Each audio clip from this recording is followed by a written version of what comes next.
Hello everyone and welcome to this week's episode of Knights Talk. I'm your host Rob Leonard.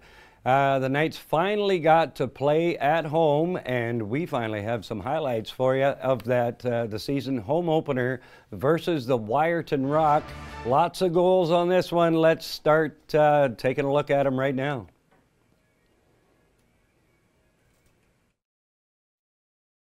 Here's a 2-on-1 shaping up. Shot off, score! Unable to bury it. There's Annett. Shot. And scores! He gets a touch of the puck there. Plays it around out front. Oh, and they score! I was just going to say. Comes Annett with some room. Score! That's a nice goal. Head of speed. Around. Front scores! Here's a 3-on-1. Annett in front. Shot scores! It's Will Vernon, the latest goal scorer for Meaford. Annett with a shot. Scores! Comes to play. Comes back. Queen and shot. It's Lucy. Score! Here they come in again. Scores! Easy tip in. Whoa! What a shot by number 9, Nick Such. McPherson gets it back to Connor Long. Nice move. Scores! Connor Long. Johnson with that one. And it out front. Scores! Number 91. Slashing call. Meaford with a 4-on-3. Here's Annett. Annett scores! Puck at the sideboards. Back over to McPherson. McPherson trying to get. He does out front. Queenan scores his second goal of the game. Good soft pass. 2-on-1 shot, scores! Well, the Meaford fans certainly got wide open in front. There's another one, wow. And I don't know what we can say about that one. Well, and as you can see, the offensive floodgates opened for the Knights of Meaford. 14 goals on the night. Coaches have to be smiling on the Meaford side. 10 different players would score in that game, and I believe there was maybe only 4 players on the team that didn't get at least 1 point that night in the game against Wyerton. And individually, Connor Annett, 3 goals, 6 assists for 9 points in that game, 1 short of a record set by Zach Newman back in 2014 in a 16-7 victory over Shelburne. Carson Latimer, youngster, second year with the team, a goal and 4 assists. And the defensive players getting into this game big, 13 points from the defenseman that night, 5 goals and 8 assists. So Wyerton having their troubles early on in this season. Meaford really needed to put some pucks in the net, and they certainly did that on Thursday night in the season home opener to a packed house. I don't think there was an empty seat in the place. All right, if we could take a look now at the league standings. All right, we start at the bottom, and we're back to the top. As you can see, the Civics still on top, perfect 12-0, 24 points.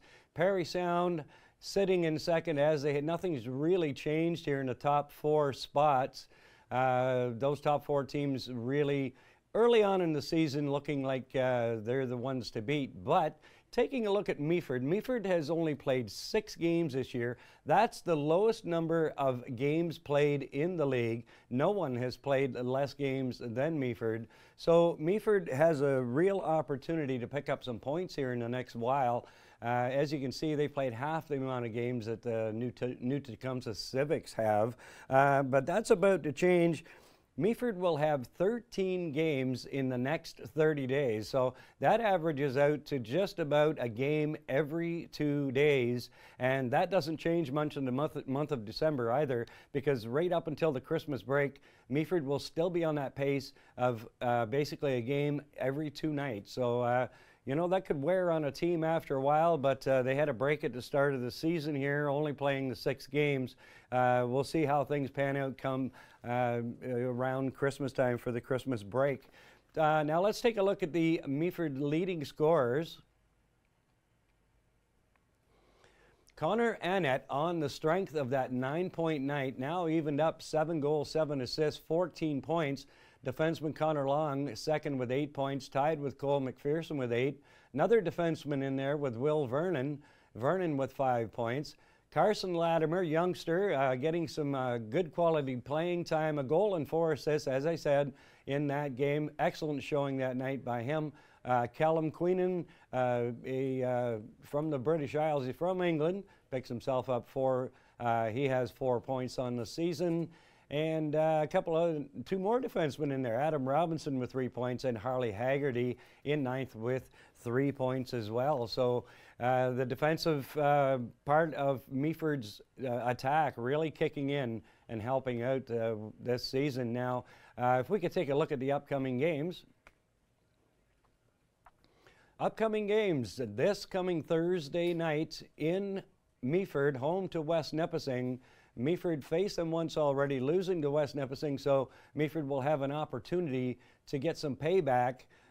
Then, as I said, if you take a look at the dates on these next games, starting basically with Sagan on the 27th, you can see between October 27th, November 16th, that's a lot of hockey to be played by Meaford, but and some tough games in there too with the Civics and Parry Sound.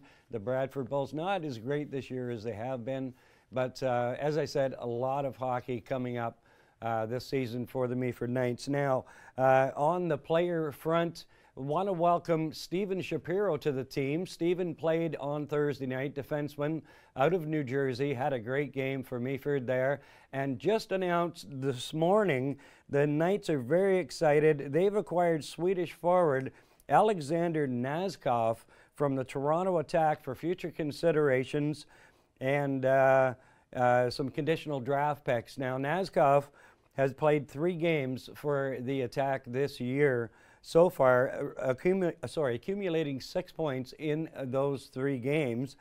And Coach Nathan Parrish has a big smile on his face. He's really happy to see this guy in coming to Meaford. Could be another Taylor Jordan coming in here like we had last year. Nazkov played last year for the Toronto Ice Jets, had 33 points in 33 games. So this guy definitely does have a very strong offensive side to him. So he will be in the lineup Thursday night, wearing number 96 from what I understand. And get out there and support the Knights. Have a look at Nazkov. And this team really, last week's game, not as nice of a game to watch. Of course, Wyerton having their issues. At points, it looked like a controlled scrimmage, really. But Meaford will be put to the test against West Nipissing on this coming Thursday night at the Meaford St. Vincent Community Center. All right, so now it's time for our first installment of Meet the Knights.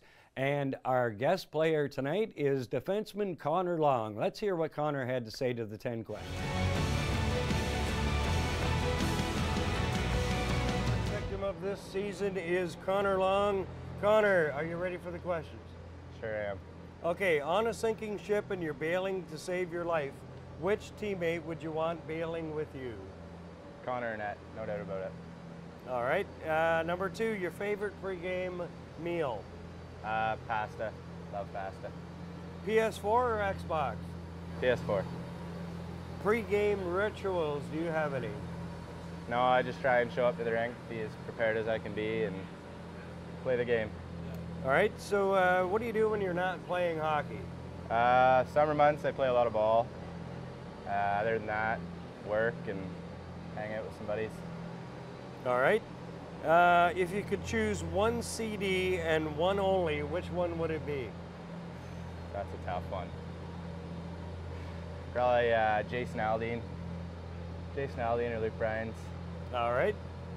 If someone plays a gag on you in the dressing room, which teammate would you suspect? Oh, Daniel McCall.